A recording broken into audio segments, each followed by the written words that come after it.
All right, everyone, welcome to another edition of the Good Life Small Business Podcast, and I am pleased to be joined today by Caleb Pollard and Mike Klimek of Scratchtown Brewery in Ord, Nebraska. I've been wanting to come here for a long time, so it's nice to finally be able to sit down and talk to you guys. Welcome to the podcast, guys. Thanks for having us, Brian. Appreciate it. Yeah. So let's get into it. Let's get to know you guys a little bit better. What books are you currently reading or listening to? I just finished a book I got for Christmas. It was Matthew Perry's biography. Oh. Which, you know, it was a little deeper than I thought it was going to be going in. That guy has a lot of demons in his background. Yeah. You know, it was really eye-opening, and I guess that applies to all facets of life, but how someone on the outside can look like everything's square and perfect, but behind the scenes, it's a bunch of turmoil. So it was very interesting to pick up on that. Are you implicating that's the story of Caleb too? Lots of small business owners. Yes. No, I think that's really true. true. I mean, businesses of all shapes and sizes and people. Like, you have what people see, and then you have it's like the duck that's calm on the water and scrambling below. So that's exactly right. Yeah. And that is a true point to make about the small businesses. Is the front-facing side sometimes isn't always the true reality.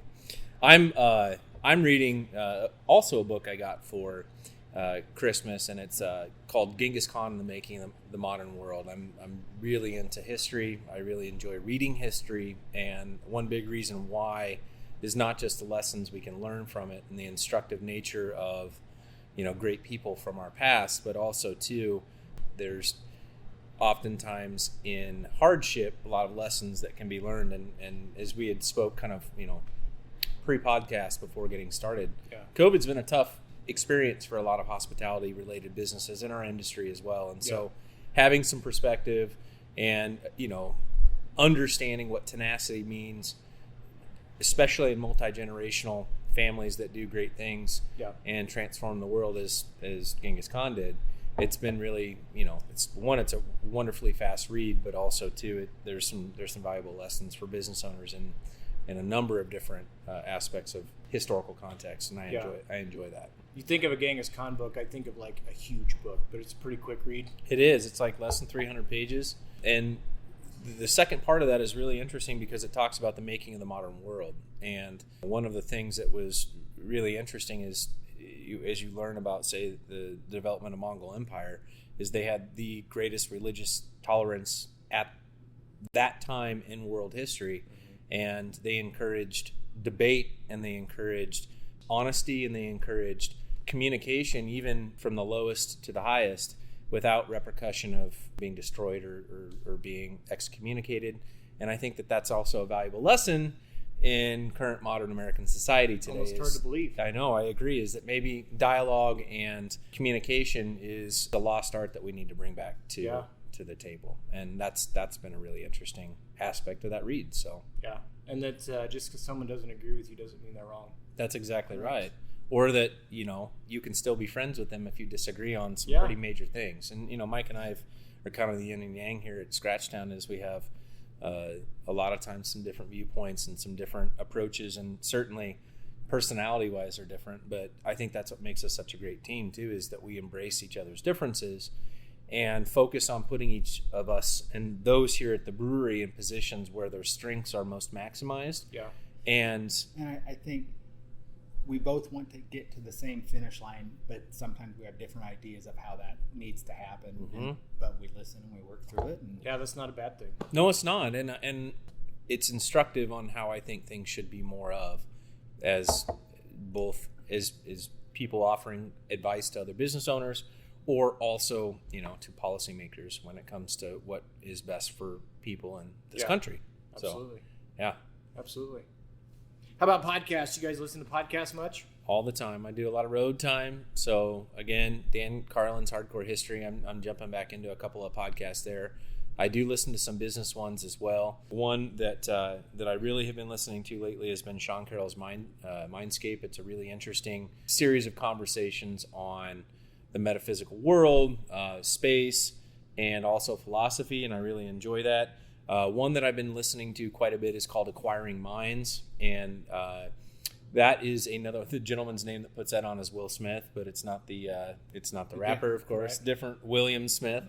And he talks about the coming phase of retirement of baby boomer owned businesses and the amount of deal flow that will be available for people our age and younger to buy businesses that are successful and they generate reasonable amounts of profit. And oftentimes the barrier to entry into acquiring those businesses is much lower than what people think. Sure. And then, of course, there's one called Fireside America with Brian Robbins that I listen to from time to time, and that kind of takes a different approach to small business development with respect to focusing on high energy, highly productive founders. So there's a lot of inspiration that I find, or validation with what we do as is a business here. And then I listen to a lot of hunting podcasts. So Steve Rinella and Meat Eater is one that's high on my list as well. Got it. So to illustrate our differences, he reads Genghis Khan. I read about a sitcom actor, but I usually lean towards more the entertainment, humor stuff. But one I really like is called Smartless. It's Jason Bateman, Will Arnett, and he played Jack on Will and Grace, the third actor. But what I like about it is one of them picks the guest, and the other two don't know who it is going in, so they don't have pre-prepared questions. Oh, and they get in, obviously the entertainment side, but into their lives and really dive deep like that. But I like the fact that the two guys that aren't involved have to kind of come up off the spot. It's a little more unscripted. And then Conan O'Brien Needs a Friend is a good one. He always has a lot of entertainment people on there. That's a fairly new one, isn't it? Or has that been around? I've been a while? listening to Conan O'Brien for at least 3 years. Really? Okay. Yeah. Yep. if you want a really weird one that kind of stretches your imagination as well as maybe that's also humorous, Duncan Trussell's Family Hour is really hilarious too, and he pushes the envelope on some topics, but there's a lot of humor interlaid with that, and conversations on consciousness and what it is to be alive and to be human, and it's wrapped up with a lot of humor as well, and that's been a fun one to listen to on the road as well. Nice. I haven't heard of any of those, and I asked this question selfishly because I love podcasts, so I appreciate that.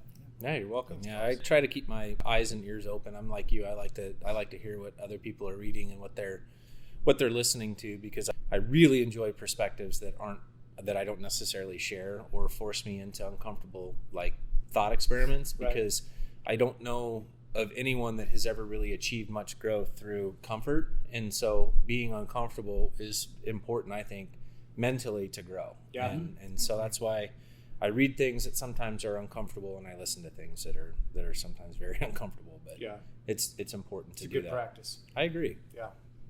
All right, gentlemen. I would like to know more about Scratchtown. So you guys start from the beginning, as far back as you want to go, I guess, and just tell me about Scratchtown, how it got started, and what you guys are hoping to accomplish with your business. When I got out of college, one of the things we both did was we both started home brewing as, I think, funny enough, what we thought was a cheaper way to acquire alcohol, because I was broke and out of college and realized that making beer is actually much more expensive than just going out and buying it. But it's a heck of a lot of fun. I mean, one of the things Mike and I really share in terms of deep appreciation is the craftsmanship and the handmade approach to how we do business, and the appreciation of skilled craftspeople that make things with their hands. I have always had an appreciation of that. My wife and I also love fermentation as both as an art and a science. And so when we started building our careers, we started traveling more. And when we would travel to places where there were concentrations of deeply respected fermentation businesses. And when I mean that I mean wineries, distilleries, and also breweries. And we happen to love beer the most. And so we would travel all over the United States. And I remember in 2009, I was in Moab, Utah on vacation with my wife. And Moab isn't much bigger than Ord. And Moab is also super remote like Ord is. And Moab is also really reliant on recreation as a major industry within their community because of their proximity to Arches National Park as well as Canyonlands National Park. And they had two breweries, and we went to both, and they were packed. And I was looking at my wife and saying, a lot of these same elements are really similar to what Ord has to offer with our area recreation, because we had moved here to Ord in 2008. Okay. So it was a year after we had moved here that we had made that trip. Then I told her eventually I'd love to start a brewery in Ord. I think that there's an intersection with that and agriculture that I love. I grew up on a farm, so that was important to me. And then also, as we had said, prior to getting things started, I wanted to do something beyond what I was doing at that time to be much more intentional about building community within the Loup Valley and specifically Ord. And then I get a crazy phone call out of the blue from Mike, and he was looking at moving back to the community. Mike is originally from Ord. His father had just passed away, unfortunately, and so he wanted to be closer to his mom. And his wife had a job lined up at the hospital. And we got to talking and found out that he was a home brewer. And what he undersold me at the time was he wasn't just a home brewer. He's a highly decorated home brewer that had been in multitudes of different homebrew competitions and ended up competing with a number of, at that time, home brewers and now are professional brewers in Omaha. And was beating them or placing highly with them on homebrew competitions. And I just kind of pitched an idea. I said, hey man, if you move back, would you ever be interested in starting a brewery? And what'd you say? Nicely, I'll bleep it. I said, you're effing crazy. I said, being from Ord, just growing up here, it was, I called it bush light country at the time. Yeah. But it took a little bit, and Caleb and my wife kind of chipped away at the stone and laid out, we don't have to sell everything here. There's distribution options. And thankfully, I undersold everybody locally because they're our best customers. And for, a year and a half, we sold every drop of beer right out of here. We couldn't keep up. And I underestimated how craft beer was going to change some of the local palates and everything. And also, I think one of the things I said that resonated with both you and Julie was a life of regret is not a life, I think, that's worth living. And if we were going to fail at this, let's fail young, and we can rebuild our lives wherever else we need to go. 100%. If we get chased out of town, I don't think we estimated that it was going to then turn into a 10-year enterprise that still continues to this day. We founded the company in January of 2012 and then started looking for pieces of real estate. And so there's 4 families that are in the ownership circle of Scratchtown, but when we started, there were 3 of us, and we added the Rileys after we had opened. Shay was one of our first employees. So we started the company. It was the Klimeks, the Pollards, and then our friends and business partners, the Stunkles, Jade and Michelle Stunkel, were the founders of the company. And we spent that 2012 year building our business plan, putting all the pieces together, looking for real estate, and eventually going to lenders to obtain the financing to do that. And one of the first things out of the gate was that we were told no by the first bank. And so we had to kind of go back to the drawing board and change things. And then also, too, the first location that we wanted to put the brewery in, we got told no by the second bank, is that we needed to formulate a better strategy because they didn't want to do a rehab on an old gas station. And turns out that those 2 no's are probably 2 of the best things that happened to us right out of the gates, because one of the things that we had to do was, one, learn that resiliency and determination is going to be a real deciding factor on whether your business oftentimes is going to be viable or not. Yeah. And the second thing is that it actually put us into a better position as we were kind of crying in our Cheerios about not being able to find a piece of real estate that we could rehabilitate within our budget. Yeah. Jade's dad recommended to us, why don't you just acquire the empty lot in downtown Ord on the square that had been sitting, empty and vacant and ignored by California investors, which was true, for about 15 years. And so then we eventually bought the ground that we're sitting in right now, where we built from scratch, pun intended, the brewery from the ground up. And we tried to source as much local work to do that, which we were successful with.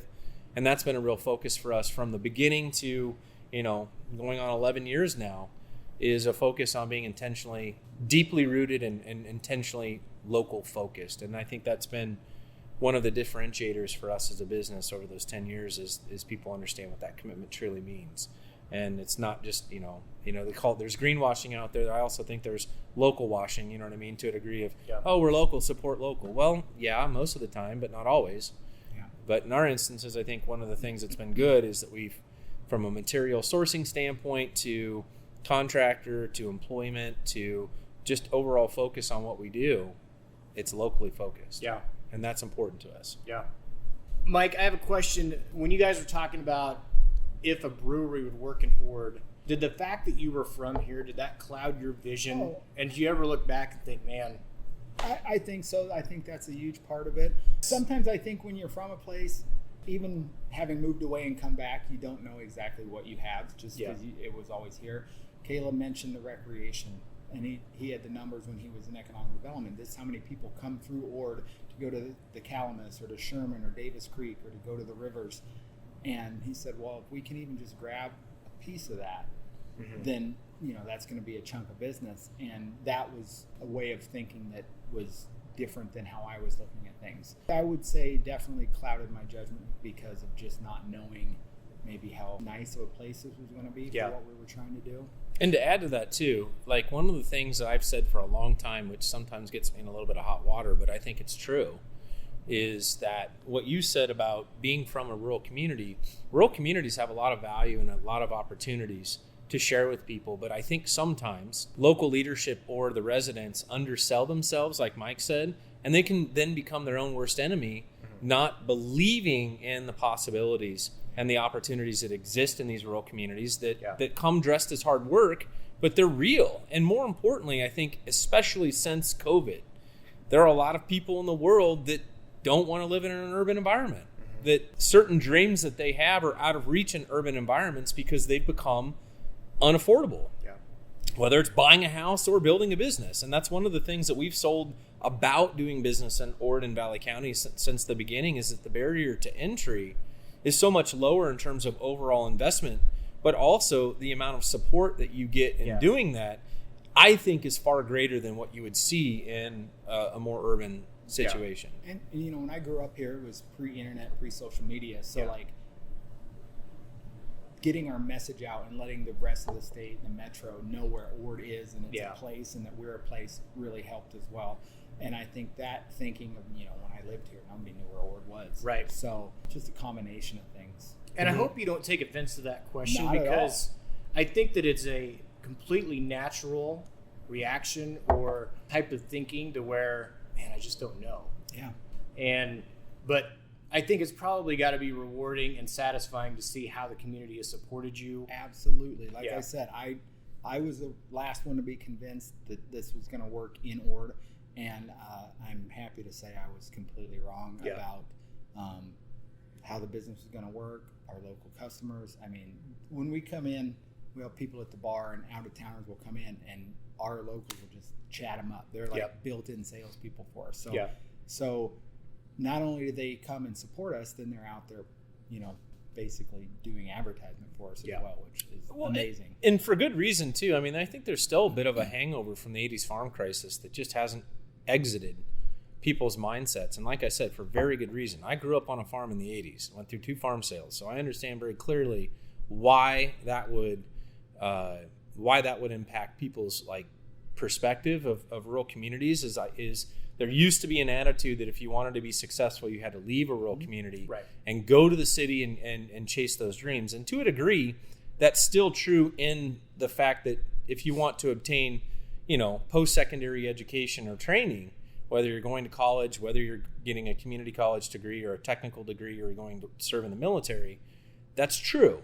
But more importantly, I think rural communities now understand not just the importance, but the opportunity that exists and bringing those folks back like Mike, or recruiting, people like my wife and I to the community, and that entrepreneurship is a natural transition opportunity for those families that come here and say, one of the spouses doesn't want to work that job that they came here anymore for what was the original reason why they came here, like me.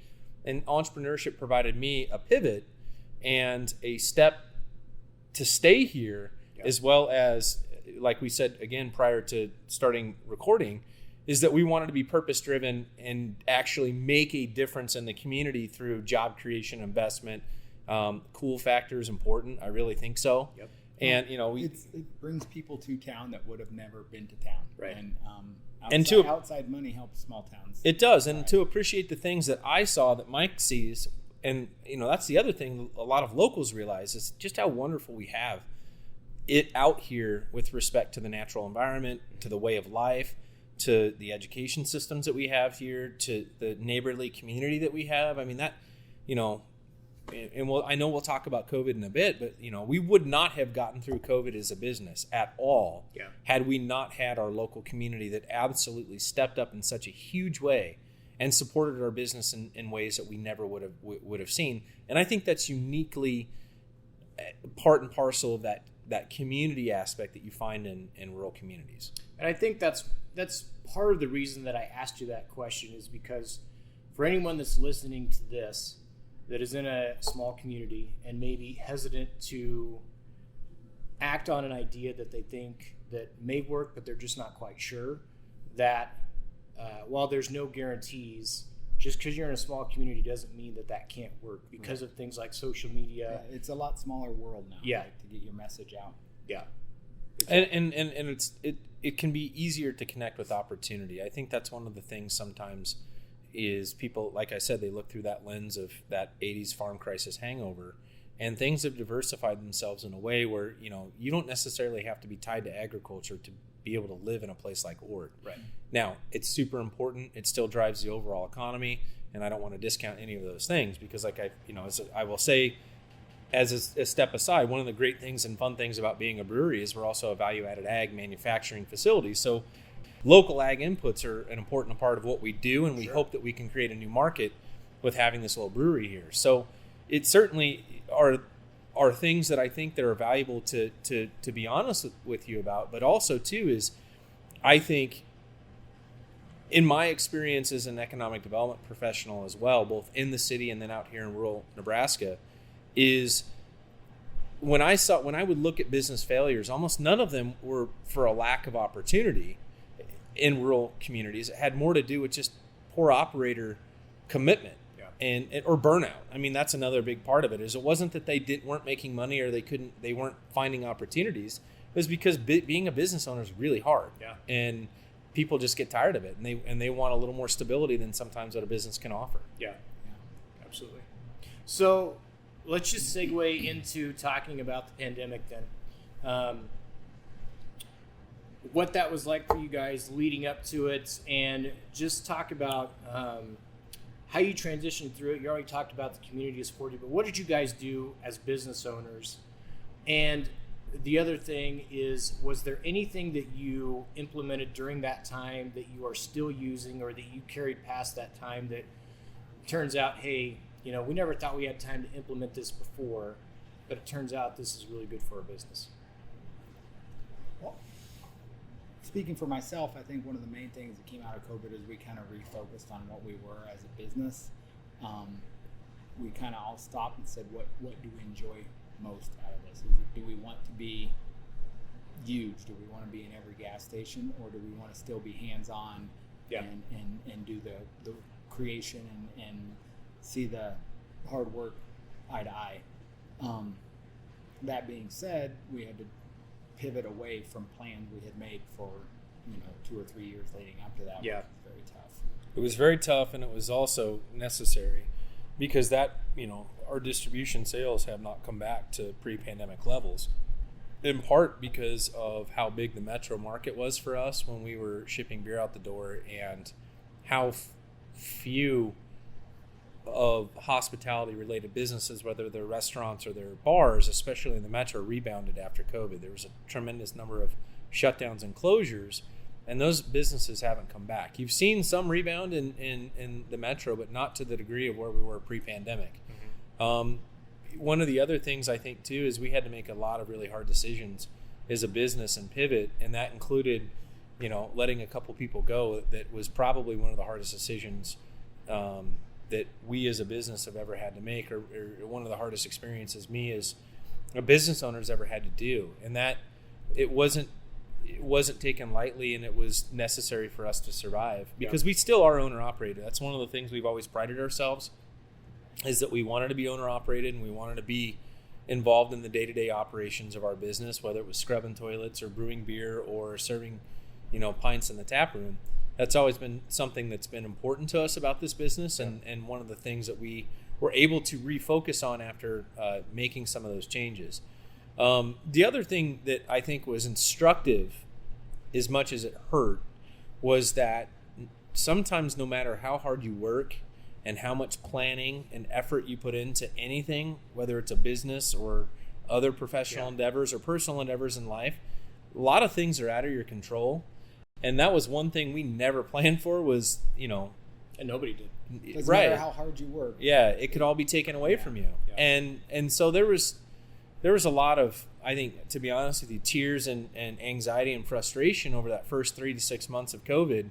And then a general realization that, what's more, I think, important is not necessarily sometimes the outcome as much as the effort you put into it and the journey and enjoying that as you go through life as well as your business cycle life. And that was one of the things that we were very open-eyed about, was that we could lose all this. And it had nothing to do with us being able, to being, prepared. And that's one of the things that's been super challenging, not about 20 or 21, but 22 into 23, is that long tail of COVID is still here.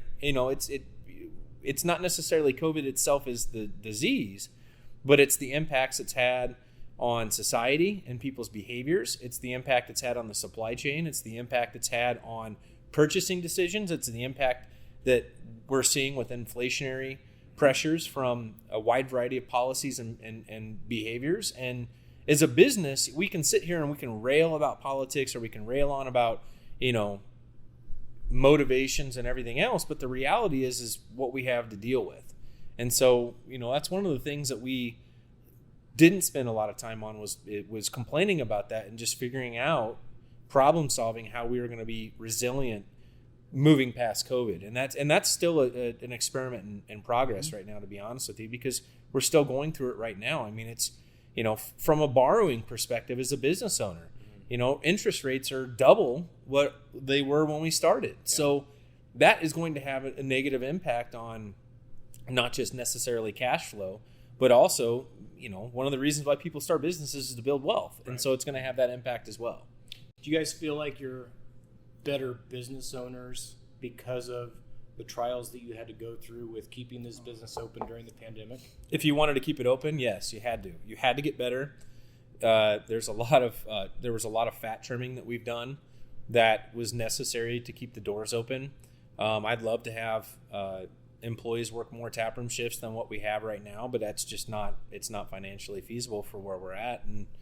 And so we continue to focus on doing the little things that we need to do to remain in business. But it's certainly also given me an appreciation of what we've done and how we've weathered that storm. As hard as I've been on myself and the situation with respect to getting through it, when you look back and you appreciate the things that we've built over the last 11 years and the fact that we're still open, we're still doing what we love, we still put on some pretty big events for this community that still bring a lot of people to town, and people are still deeply appreciative of us doing those things. That's its reward in and of itself as well. Yeah. Did you want to elaborate on that at all, Mike? Oh, he did it. Yeah. Very good job of elaborating. Was there anything that you implemented? Was it new equipment that you bought or anything as far as sending beer out the door? Or I don't know if Ord had where you could deliver.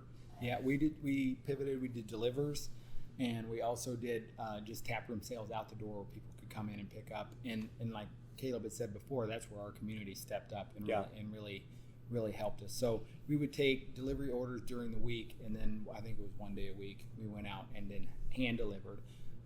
We had people come from out of town that would fill up coolers. And we had a doctor fly in.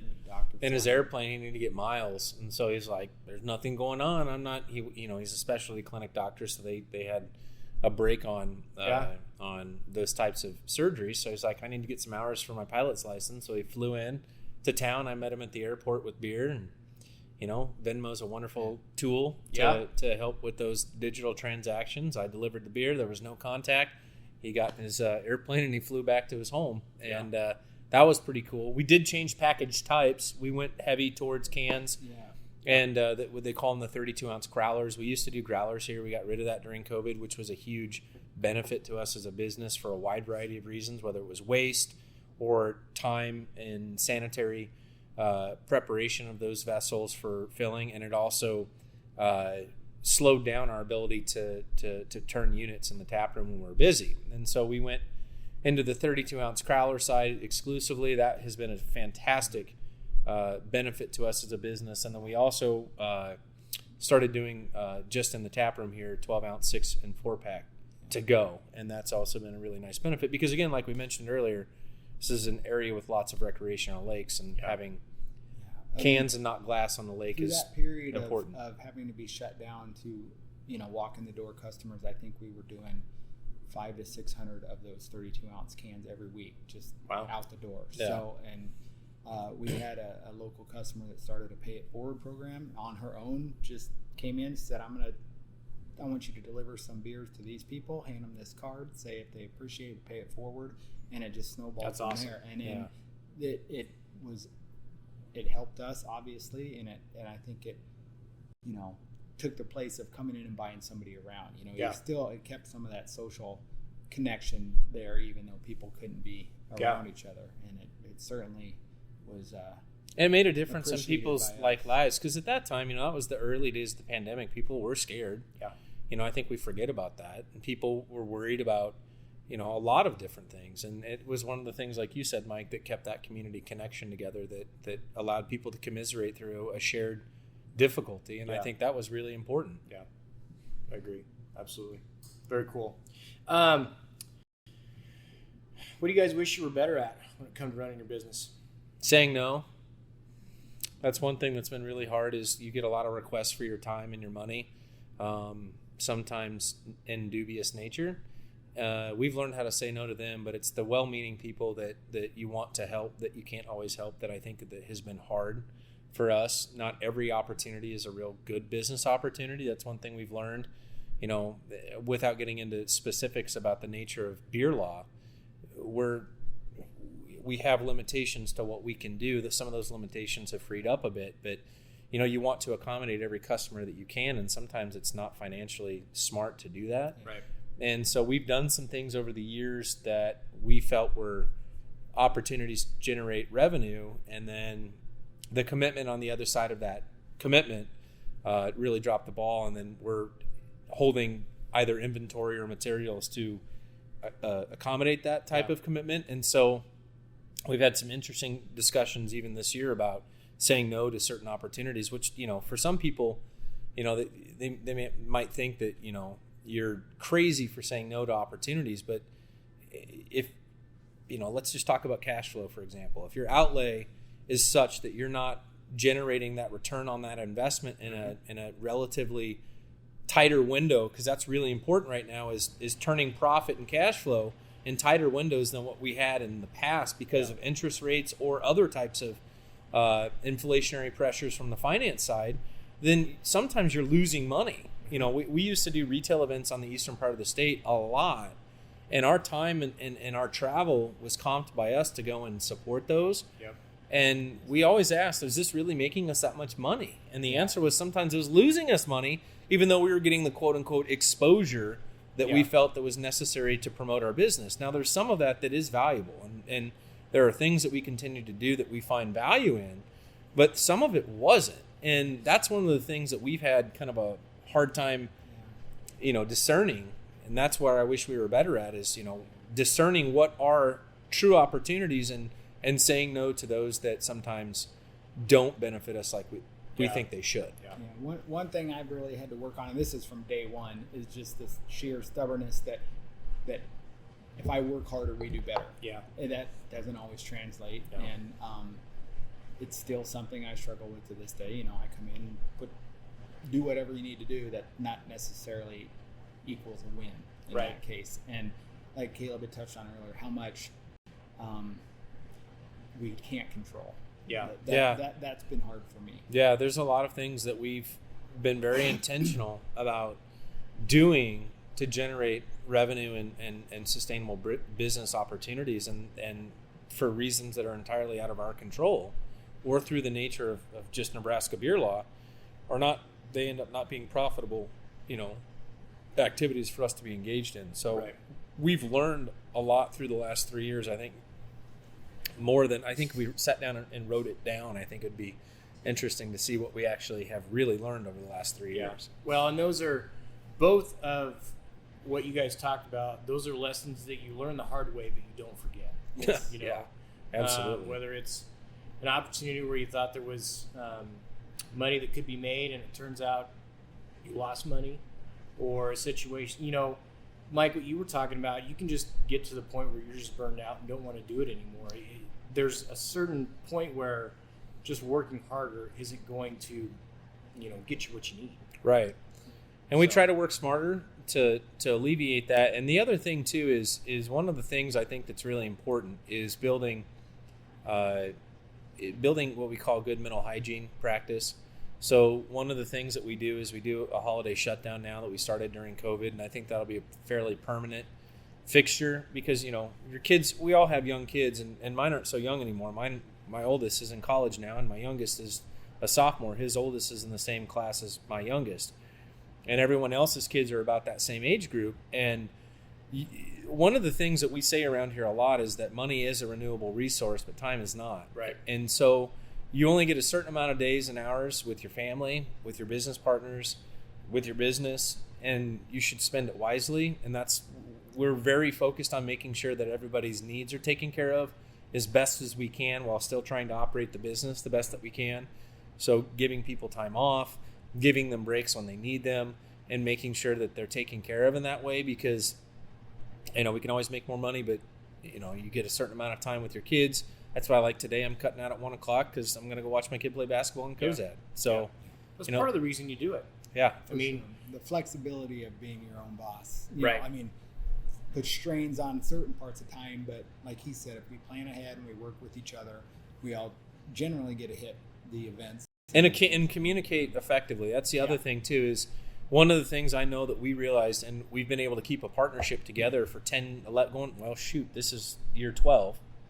Yeah, year 12 is a partnership that we're starting our 10th year of operation, 11th year of operation this year, is we've got to be able to communicate effectively with each other, even when those conversations are hard. And we've had a lot of hard conversations here.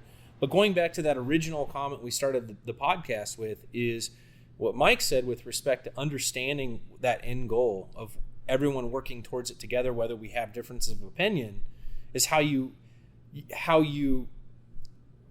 when you communicate, it's how you stay committed to that end goal, even if there's disagreement or discord. And it's one of the reasons why I think we've been successful and been able to keep the partnership together is to say, I need a break, I'm burned out, or I'm going on a vacation because I am tired of the cold and the winter and the snow. I love snow. He hates it. I'm with Mike.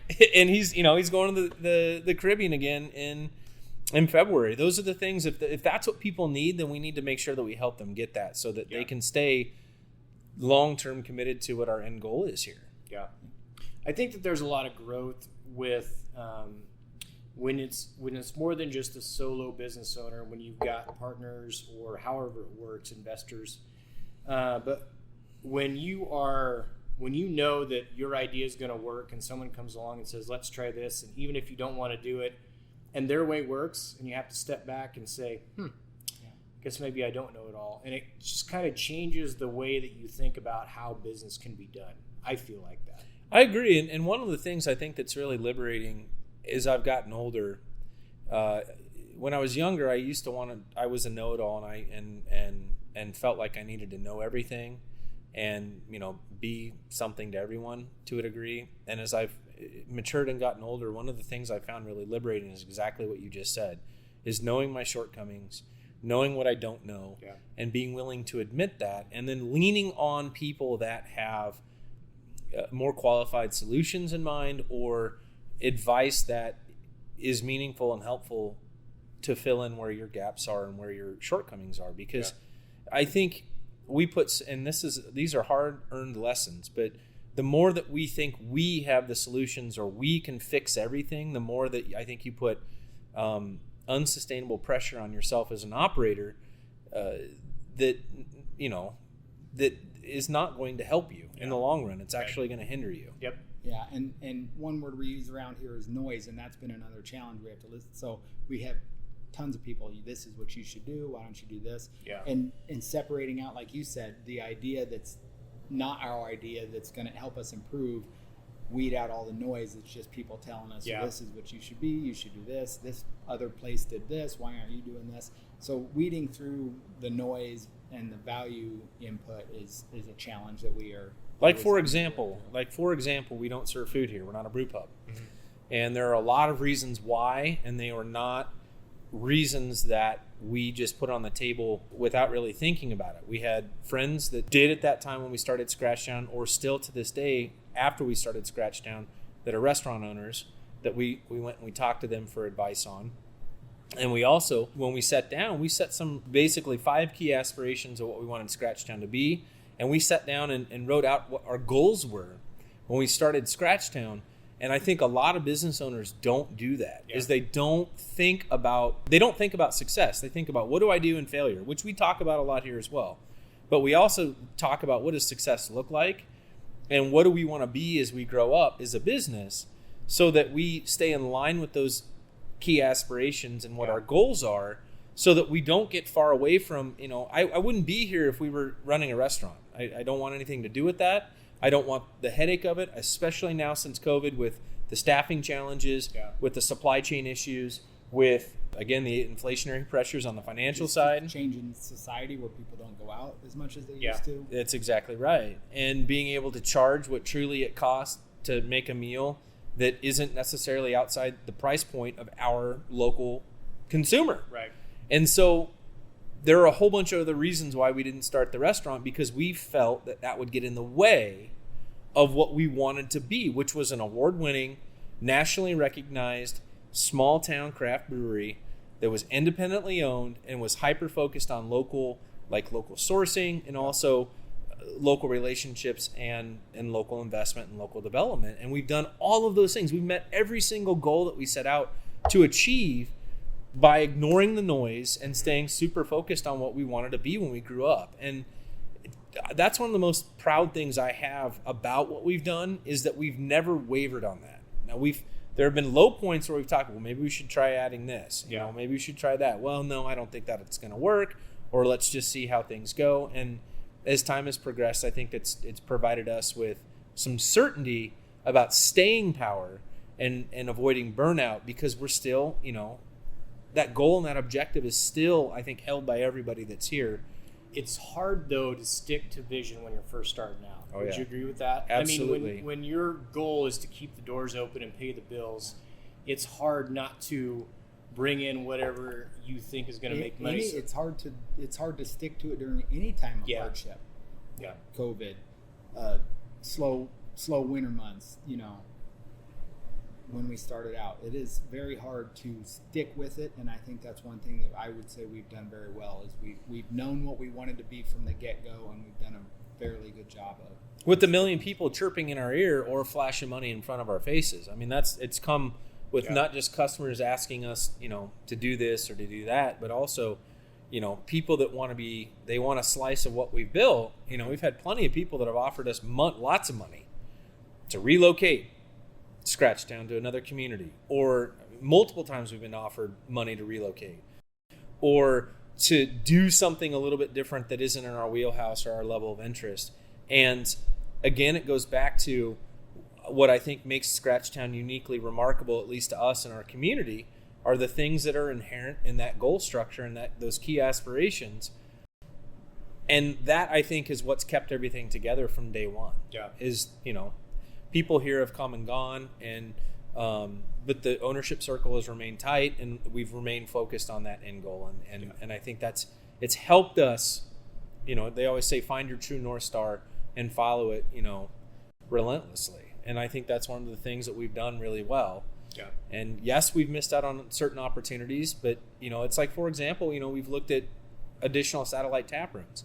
Well, we looked really hard at about 4 or 5 communities to put a second or third tap room in, and we stepped back from that because it was going to force me to have to move to that community to do it. I didn't move out here to move away. I moved out here to put down roots and to raise a family and raise a business, and it also was not congruent. It was perpendicular to those goals, also with being focused here. Yeah. We wanted Scratchtown to be a draw of people out to this area to see what we had to offer, to see what else was available here, and to have that unique experience that is inherently because we are here doing exactly what we're doing. And I think there's lasting power in that. Absolutely. Absolutely. I agree. You may have already said this, and if you can just second it if you want to. What's your favorite part about being a small business owner? For me, there's a couple ways to look at it. I really like the actual work I do. The job I had in Omaha was in banking. It was a lot of hard work, long days, and then you don't really get to see the tangible result of your hard work. Right. Here, especially since, like Caleb said, we all still work the tap room. Even if we didn't, I'm in here as a customer, seeing people enjoying what we do, bringing people to Ord that I know wouldn't even know where Ord was on the map if we weren't here. Right. It being somebody that grew up here, that's very rewarding.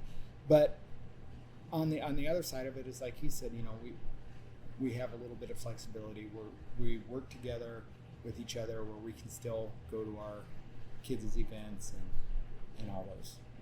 Yeah. I would second that. I'd also add, I love building great teams. It's one of my passions, and it's also one of my best professional skills is bringing great people to the table to achieve a common objective. I love doing that. I love giving people resources and opportunities to go out and chase their dreams and build something like worth value and things that are remarkable. And I also really love that we're financially rewarded for our creativity and our vision. Yep. When there was doubt about that at the beginning, and we told people what we were going to go. We were so certain when we started, which is so weird when I look back on it, on what we were going to go out and what we were going to do, and then we did it, and we continue to do it. I think that some people might think that that's unremarkable now, but to be able to do that for as many years as we've been given the privilege to do, that to me is what's so fun about it. Is the older you get, you start to realize, like, doing something meaningful with your life is probably more important than making a lot of money. Yeah.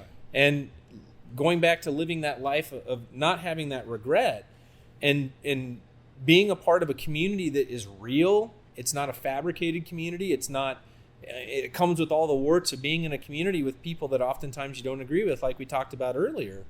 But it gives you something of value that is real, and that when you look back, if you want to talk about legacy, that's one thing that Mike always has said that is so true, is that no matter what happens here, we went out and did it before anybody else in the state. We were like, the 23rd brewery to start in the state. We were the first one since Prohibition in the Sandhills. We were one of the only breweries in the entire state north of the interstate between Iowa and Wyoming when we opened.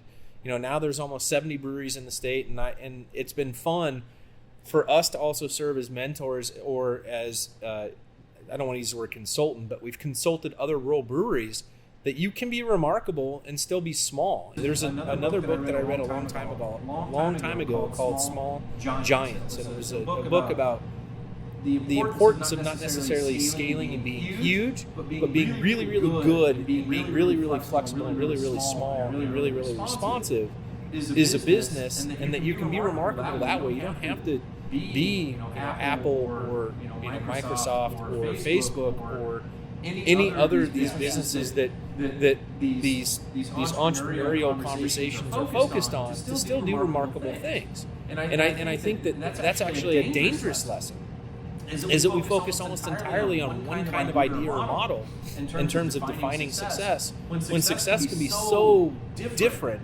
than just your basic profit and loss statement, or your gross profit margin, or et cetera, et cetera. There's so many other definitions out there that when you look back on a life worth living, maybe it is doing something small like this in a little place called Ord, Nebraska, in the middle of literally the middle of nowhere, but to us it's everywhere.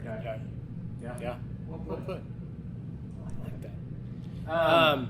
If you could go back and do anything different, if you could go back to day one, is there any advice that you would give yourselves, or would you just let things play out as they have? Raise more money. One thing, this might have not have been day one, but was certainly something we thought about in the business planning stage, is we talked about beer distribution or outside sales. If I could go back, I would maybe just say, just forget about it. It's not lean as hard into it as we did the initial days. Lean as hard into it, because it's good. The margins are small for the work that goes into it. It is nice as like a little calling card. If someone has us in another bar, they say, well, we're Scratchtown, then they'll look into us and maybe come out here. Mm-hmm. But I thought that was going to be a lot larger part of what quote unquote success looked like for us. And like Caleb said, you kind of start to look back and redefine what you think success is. And it's not necessarily, like I said earlier, being in every gas station or having a tap handle at every bar. Right. Multiple locations across the state, which we have nothing but mad respect for the breweries in the state that have chosen to do that. Our specific, how we look at it through our lens. So, that would be one of the main things. And that stretched us financially to the point where when COVID hit, we had to make some serious changes. There's no way I think would still be open had we leaned as hard into that like we did initially. If your cash flow is dependent on outside sales, that had to have been very hard and stressful for all those places where ours was lessened because of it. Well, and we didn't have, and to a degree, I shouldn't say we don't have control, but to a degree we don't. Nebraska beer law is the way that it is, and it has changed most recently from efforts that we've been involved in to get self-distribution for small brewers. But, and most distributors are great to work with, but not all of them are, and they are not required to sell your beer, even if you do the pre-sales. We've got, $3,000 worth of beer pre-sold right now that isn't being picked up by a distributor. Wow. Like, they're not compelled to do that if they don't want to. So even though I can say, hey, I made $3,000 in pre-sales to retailers in a specific location in the state of Nebraska, it doesn't necessarily mean that beer is actually going to get there. And that is something that's almost entirely out of our hands that is really, really, really hard for me as a business owner to accept, because it comes with broken commitments that you make to people that are out of your hands. And that's not a space I want to be involved in. If we had greater control over that, I think our attitude about it would be a little bit different. Yeah. And the flip side of it is like Mike said, you have to go big in scale to really generate a lot of revenue to be able to be sustainable with where those margins are. And we'll go back to what we said earlier. It wasn't necessarily in line with our goals. We were chasing opportunities we thought would make us a more resilient business, and what it actually did was make us more exposed. Yeah. And that has been a tough, bitter pill to swallow, and it's forced me to have to pick up some side work because I used to do on the road sales all the time. Mm. And so those are well learned lessons. Yeah. But in the same token, like, that's just the way that the cookie crumbles sometimes, and you have to suck it up. Yeah. Yeah, and it goes back to like kind of what you touched on earlier, where having to come to realize that you maybe were wrong in the way you thought success was going to run, or how the timeline was going to be for the brewery. Good, bad, or otherwise, you have to accept it and kind of roll with it. And I feel like it's hard. It has been hard, but I feel like we've done a fairly decent job in navigating all that. Yeah. For a couple of homebrewers. Untrained. Yeah, untrained homebrewers. We've learned a lot of hard-earned lessons over the years, but that's one of the things too I encourage people is if you are interested in starting a business, get some subject matter expertise by working in it. We all had transferable skills that actually turned out to be really valuable here, but there were some baseline things that we should have done, I think, by only and this is hindsight. So when you look back, what would we have done different is maybe get a little bit more expertise in the beer industry before we jumped in headlong like we did. I think would have been valuable, even though we had those transferable skills. And it's also allowed us to do some things differently. We were the first taproom-focused only brewery when we opened. We were the first brewery to not really offer flagship styles in the state of Nebraska, and did it constantly, and still to this day do a constantly rotation of beers that actually is kind of what the consumer wants. And so it's harder to sell on the distribution side of things because they want, distributors are used to having Bud Light at the snap of the fingers. Mm-hmm. Well, they're starting to find out through COVID and this supply chain ordeal that we're in that, the large domestic brewers are also not able to keep up with some of those commitments, and they're frustrated because they've had an expectation for 40 years, you snap your fingers and you have this. It's here. It's almost like the Amazonification of our consumer tendencies. Yeah. Whereas we're intentionally hard to find sometimes. We are intentionally inefficient, which sometimes I think makes people scratch their head. And we're intentionally unique in how we offer our experience with a constantly rotating menu. And so that for people has been, I think, a learning curve, but it's been good for us. Yeah. That's the question that I was going to ask, was if someone came to you and said they were going to start a business, what advice would you give them? What would you say, Mike? You need to be very cognizant of what your strengths are and your weaknesses are, and be willing to admit to both. Yeah. You might be the best mechanic or chef or brewer, but bookkeeping's not your strong suit. HR might not be your strong. Like, as a small business owner, you have to try to put on as many hats as you can. That's just how it works. Right. But to know where you really need help and to be willing to ask for it and open to it, I think it's a big thing that a lot of small business owners can really take to heart. Yeah. I think being tenacious is really important. That's one of the Knowing things. that you're going to spend a lot of time. It's not an 8 to 5. Yeah. And more money than you planned on, too. That's exactly right. And especially, I think, mental investment is, I still wake up in the middle of the night. I had a dream about us last night, matter of fact. Your brain never shuts off. No, it doesn't. And I've had really good dreams about Scratchtown. I had a dream one time that we put a specific beer in a specific kind of wine barrel. I had a dream about it. I came in and I said, guys, we should do this. They said, yeah, that sounds like a great idea. And it's one of my favorite beers we've ever produced. Really, really happy about that dream. But I've also had some nightmares. We, in fact, had a beer we made in collaboration with a friend of ours that owns a brewery in Costa Rica. And we called ours Gray Hairs and Nightmares, because that is part of the business. So the outcome of that for me has been, going back to that mental health hygiene comment that I made, is especially in our industry, the solution to all your problems is a tap pull away sometimes. That's a really dangerous situation. So Mike knows this. I rarely drink at work, and I have a very, very, very strict regimen of not drinking when I'm at work, because I can't handle it if I'm having a down day. I'm just going to be honest. Yeah. So I have to build these artificial layers to allow me to be mentally resilient to get through the ups and the downs. Because that's one of the other things too, is if you're a business owner, you ride the roller coaster. So when you're in your highs, you feel like $1 million and you think you are the hottest shit, excuse my French, on the market. Yeah. But then there are the corresponding lows where you feel like you're a POS. Sometimes all in the same multiple afternoon. Times yes, that's exactly right. Yeah. And that's one thing that, with focusing on good mental health regimen, which means good sleep, regular exercise, investing in relationships with people outside of your business circle, outside of your community to a degree, to give you perspective and to give you advice, or sometimes that kick in the butt that you need to get through your self-pity and your wallowing in your own misery. I mean, that's the resilience part of it, is that if you're intentional about those things, it will make you a better business owner. And the more that I have always believed this, and I found out the converse side of it through COVID, because we were forced into our houses. We were forced to, to a degree, disconnect with people that we love. And that is so dangerous, not just to society, but to people in general, and business owners especially, is the more you put yourself out there, not necessarily doing everything that people want you to do, but put yourself out there and be accountable.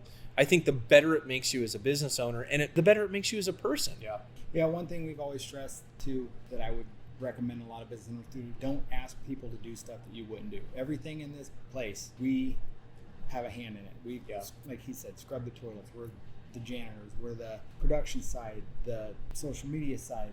Yep. When we hire people to work here, there's not a job we ask them to do that we haven't done or would be willing to do. And I think that goes along. And we're not above anything. Yeah. That's the other thing too, is I've noticed business owners, they get a superiority complex. Yeah.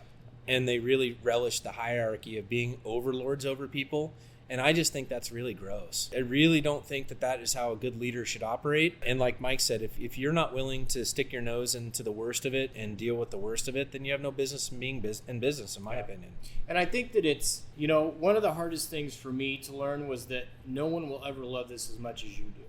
But if you can bring people along where they can grow their passion and they can use their talents, and it gives them value, and they in turn use their talents for your business. It's not it's helping lead them. It's giving them direction, and that's to me, that's an unintended consequence. I think people get into business for whatever success looks like for them, but if you're finding someone that wants to pour into your business as much as you do, and then being able to help them get through that, like that's something that you don't plan on, but it's an amazing experience. That's why we brought Shay and Emily Riley in as partners. Is when Shay came to work for us, we saw the same kind of passion and commitment that we were demanding of ourselves from him and as an employee. And I said to Mike, I said, we'd be foolish not to have him as a partner. Yeah, he's willing to do all the things that we asked him of, and he was willing to step up and make the commitments that we've ourselves made here. And they have been such a wonderful addition, for the last 6-7 years. I can't remember how long they've been involved with things now, but it's been the majority of the life cycle of Scratchtown now, and I couldn't imagine this place without them.